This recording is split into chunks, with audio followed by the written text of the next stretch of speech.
Hello, Mr. Harvey. Yes. I just wanted to take some time and ask you about your a few questions about your time in the at the Korean DMZ, which was an active combat zone at the time. Still is. So, just a little bit about the project before we start. The events that you talk about are going to be recorded, and they're going to be published in a book full of my other classmates' interviews on various different people. And before we get started, I just want to say thank you for taking your time out of your day to let me conduct this interview. Okay, shall we begin? Yes, we shall. So, what was the setting? Like, where was it at? What was like the year? I landed in Korea in March of 1970. I went to the DMZ, rotated. I was in the infantry. Queen of battle. Pick up your weapon, follow me, for I am the infantry. We rotated and guarded missile sites for a while. Then we rotated up Camp Casey and got fixed up and went to the DMZ in the first week of September. Only supposed to be 3 months. Everybody was a 3-month rotation. 3 months down south doing guarding missile sites, 3 months preparing for the zone, and 3 months at the zone. When we got there, we were told that we might stay longer because the ROK Army, Republic of Korea, ROK, they were going to take over our position when we were done. And we got there, as far as weather-wise, the worst. I got there in September, and I was up on the GPs, up on mountains with binoculars looking at us. Nice weather, nice duty. Got a lot. You got to eat sea rations every day, but still, it's okay. Then, after about September, October, November, 2 months of that, they rotated me back to barrier fence. Someone else in my company did the GP. That's super cold. You just stand out in the open and walk between two foxholes at night and challenge anybody that's there. No one ever came. Right. Well, the colonel did, but I didn't shoot him. Hope not. Anyway, and I was there. They did. They kept us there for a full 6 months. We didn't rotate back off. February or March is when we left to go back down to Casey. From then I was short, which meant I only had a few days left. So when you get within a month of getting out, you really don't do anything. Right. You just walk around with papers in your hand like you're doing something. And that was my time in Korea. Okay. Or in the DMZ of Korea. Right. So, did you have any friends there that you were close with? Yeah, good friends. Any interesting characters you want to talk about? Yeah, the guy that was there was two of us in my bunker. Could have brought a picture. And the time I spent most of it was with Bailey's his name. Now, very seldom do you learn that's his last name. Right. Very seldom do you learn someone's first name in the military. But I did. His name was Roger Bailey, and he's from Denton, North Carolina. Okay. And he was extremely bigoted. Oh. He was a born and bred racist. Okay. Nice guy. He just, like he said, there's nothing in the world wrong with blacks. He thinks every white man should own one. Oh. And he said that? Oh, yeah. Wow. He said basic training was the first time in his life he has ever drunk out of a fountain that blacks were able to use. Really? Where he was from in the Deep South, they had coloreds and whites, and that's how you drank out of it. Okay, that does make sense given the time period. Yeah, but he was a good guy. He talked funny. I remember one night, I switched, we had just reversed ourselves. I got in the bed, you slept for 3 hours, and you guarded for 3, and then all night. Yeah. And I had just gotten in bed, which is an issue. You know, it's 10 degrees below zero. And I heard a clatter. I sprang from my bed to see what was the matter. And I heard this clatter. And I think he fell asleep. But what happened was he dropped his weapon. And he said, "My gun got gone. My gun got gone." Now, that was his typical way of talking when he wouldn't think about it. But his gun got gone. Ah, that is We unfortunate. found it. It was on the floor. It was dark, pitch dark in there. You know, it's not like we have a light. Mm-hmm. It was the size of half this living room, The room. the whole bunker. Okay. And there were 3 windows. 1, 2, 3. We had a chair. By the way, he made the chair with scrap lumber laying around. And he said, "We need a chair." And he's cutting and bending, and it never looked like a chair till he was finally done and set it up. It was perfect. I mean, he was just good at stuff like that. So Right height, had a little back to it, a little footrest. I mean, it's like a barber chair, but it didn't move. It was pretty cool. So was it just you and him in the bunker? We were at night. This is a night bunker. At night, every bunker is manned, fully manned. Mm-hmm. And in the daytime, we have just what we call air bunkers, and maybe 3 or 4 of them are manned, because you can see a lot better. No one can sneak up on you or anything. So, and this was a night bunker, and it was just him and I. Now, there were times I had other people in there.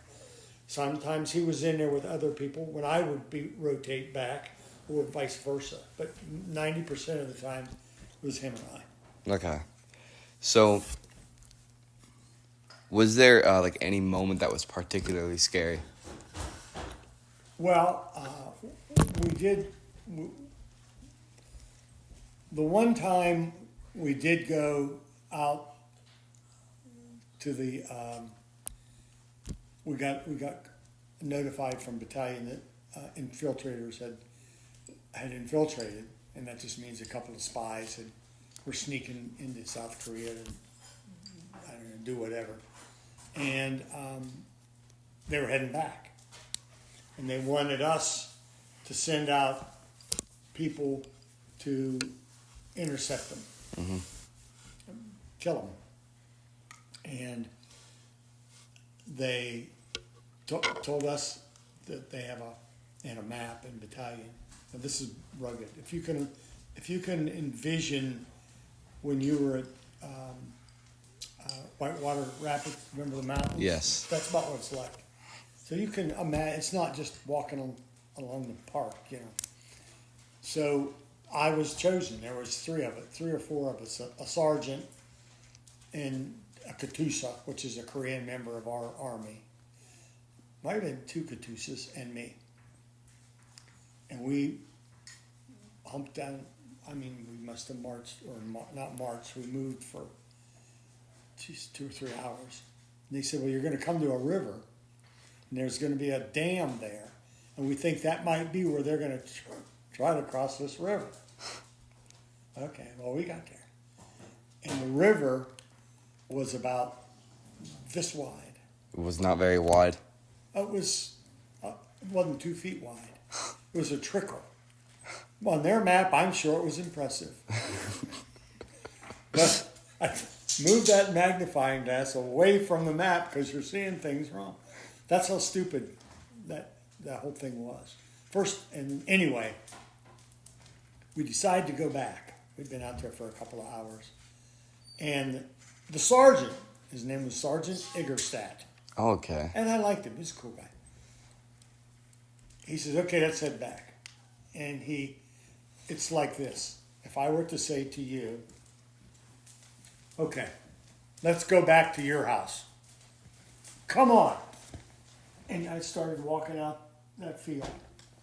Now, y'all know that's not right.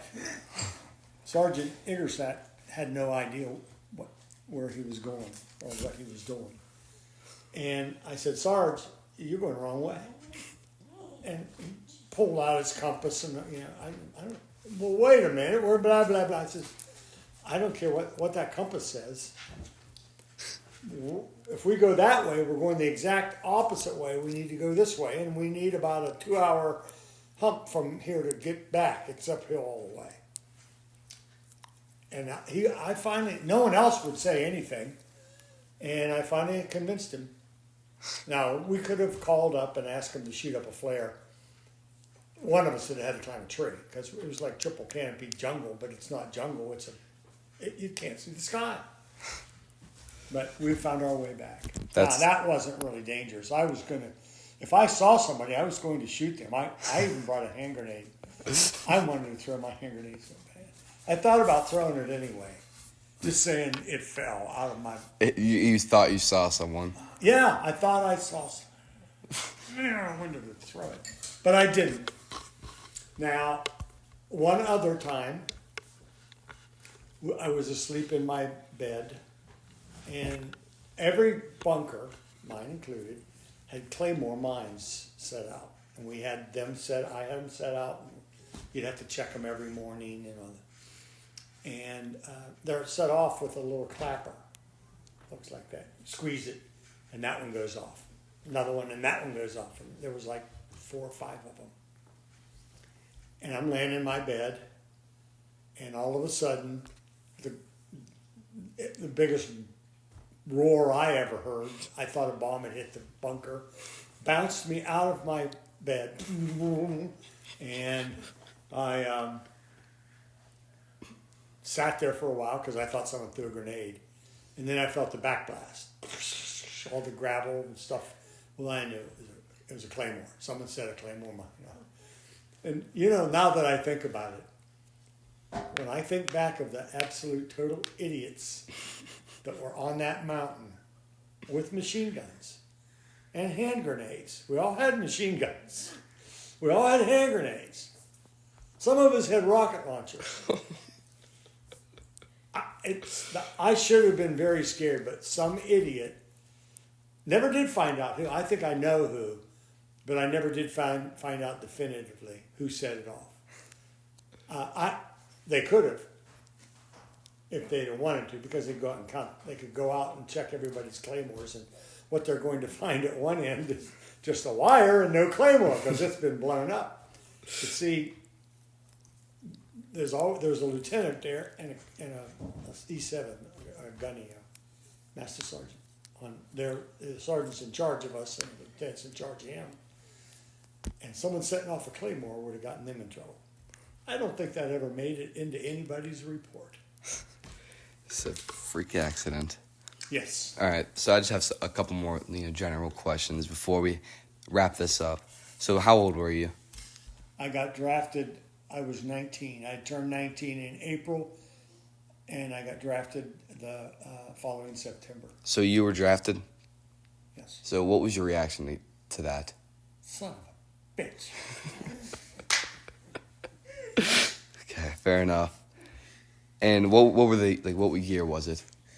This was 1969. Okay. I got out of high school the year before. I graduated from high school in 68. And I was the next year before I got drafted. Okay. So now, there is one little thing that may or may not need to be mentioned. When 2 branches of the armed forces are drafting at the same time, both branches, by law, have to offer an enlistment term for the same time. Now, the reason you enlist is you get to pick your MOS, military occupational skill. Go in and say, I want to be a truck driver. I want to be a mechanic. I want to be a linesman. I want whatever you want to do. If you're qualified for it, you'll get it. But if not, they'll put you wherever they want. And draftees don't get to choose. Now, again, I enlisted, but it was just so I wouldn't get drafted by the Marines. Oh, okay. So I was a 2-year enlistee for all practical purposes. It was a draftee. Okay. So, yeah, that should be about it. I really do appreciate you coming out, taking time out of your day, and answering some of my questions. So, with that being said, thank you, and have a wonderful rest of your day. You're very welcome. Thank you very much. Mm-hmm.